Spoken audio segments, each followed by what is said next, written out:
Bonjour, Endodiag est une société qui travaille dans le domaine de la santé et qui est spécialisée sur le diagnostic d'une maladie qui s'appelle l'endométriose. L'endométriose est une maladie méconnue mais qui touche pourtant 10% des femmes, soit à peu près 180 millions dans le monde. Elle cause à la fois des douleurs au niveau de la cavité abdominale du ventre et des problèmes d'infertilité à ces femmes atteintes de cette maladie. Aujourd'hui, la difficulté qu'elle présente, c'est qu'elle est extrêmement difficile à diagnostiquer puisque c'est des symptômes peu spécifiques. Et donc notre société travaille sur le développement de nouvelles techniques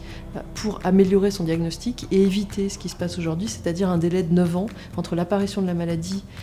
et son diagnostic qui ne peut se faire que par une opération chirurgicale à ce jour. Donc on a un certain nombre de centres hospitaliers partenaires qui nous transmettent des prélèvements de patientes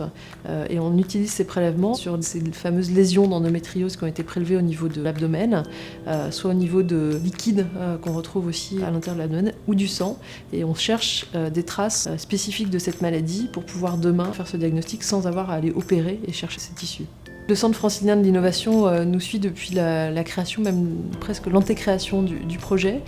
nous a aidés à différentes étapes de développement, à la fois sur les premières phases d'aide à la maturation des projets et des premiers prototypes, puisque nous développons aussi des instruments chirurgicaux, et aujourd'hui nous accompagne dans ces phases importantes où on est encore dans des phases de recherche sur des projets qui sont relativement long terme, et de la région Île-de-France un soutien fort et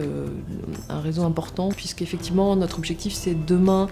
d'éviter une chirurgie, puisque c'est des coûts extrêmement élevés, et à la fois en termes de l'impact environnemental, puisque entre une chirurgie et un prélèvement de liquide et son analyse, on est sur des choses très différentes.